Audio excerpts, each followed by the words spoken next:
Ever see a company drop amazing results and then its stock just tanks? It's one of the weirdest things in finance, right? Well, that is exactly what just happened with Nike, and it tells this fascinating story about strategy, perception, and playing the long game. I mean, come on, it's Nike. We're talking about one of the most iconic brands on the entire planet. So when Nike reports its earnings, you better believe the whole market pays attention. But this last report, it created a paradox that left a lot of investors just scratching their heads. So if you just glanced at the headlines, everything looked great. Actually, better than great. Nike beat what everyone was expecting both on earnings per share and on total revenue.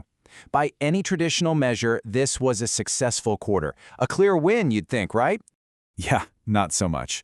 The market's reaction was, this. The stock plunged nearly 15%. I mean, that is a brutal response to what looked like a really solid report. This is the big mystery we're going to unravel.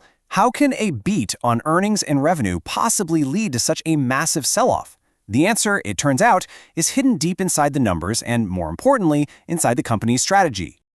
Okay, so first things first, let's dig into the good stuff, the parts of the report that were genuinely strong to see why those headline numbers look so positive in the first place.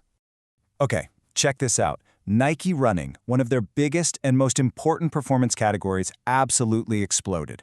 We're talking over 20% growth. It just goes to show you, when Nike really focuses its sport offense, man, it gets results.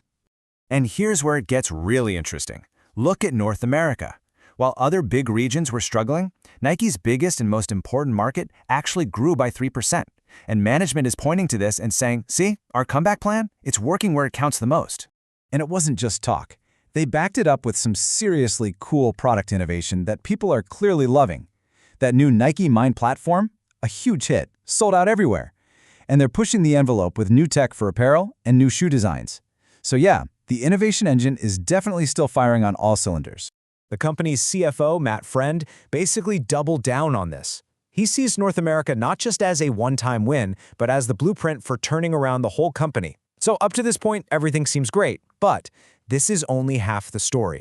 All right, so now we get to the real question. Why? Why did the market just ignore all that good news and hammer the stock? Well, it all comes down to something they call headwinds. So here's clue number one. While the reported revenue looked flat, once you strip out all the weird effects from foreign currency, the revenue was actually down 3%.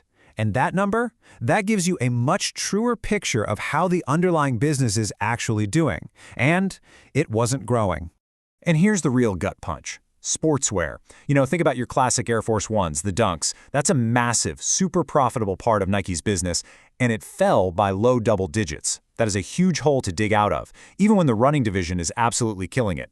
Now you have to understand, some of this pain was actually self-inflicted. Nike calls it a strategic headwind. Basically, they chose to pull back on selling some of their classic shoes to clean up the inventory that's out there.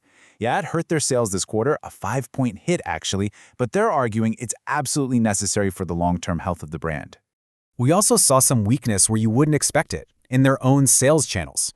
Both their direct sales and their digital sales were down, with digital taking a pretty big 9% hit. This kind of suggests they're still figuring out their whole direct-to-consumer strategy after pushing it so hard for years. Okay, so with all these challenges piling up, what's the plan? What are they going to do? Well, management calls it their Win Now plan, which ironically is really all about setting themselves up to win later. The CEO, Elliott Hill, he put it perfectly. He said we're moving from playing defense to playing offense. For the last few quarters, they've just been putting out fires, cleaning up messes. Now they're trying to get back on the offensive and actually shape their own future.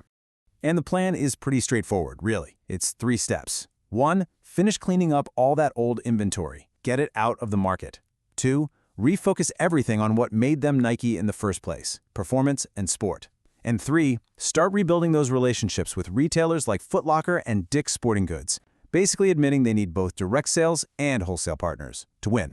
And you really can't underestimate how big this cleanup operation is.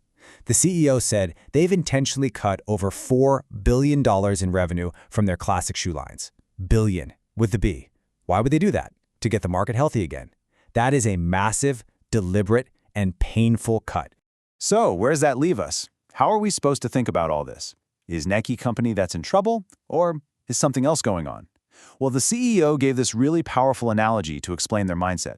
See, they believe they can do two things at once. They're trying to compete in the game that's happening right now today, while also completely rebuilding the stadium around them for tomorrow. And this analogy he used is just perfect. He compared Nike to FC Barcelona's legendary stadium, Camp Nou, which is going through this huge renovation. The team is still playing on the field, but you've got cranes and scaffolding everywhere. It creates a ton of disruption in the short term, right? But that work isn't for the next match. It's for the next era. That, he says, is exactly what's happening at Nike right now. And that's really what it all boils down to. The market, well, it voted with that 15% drop. It's saying we're not patient enough to wait for the construction to be over.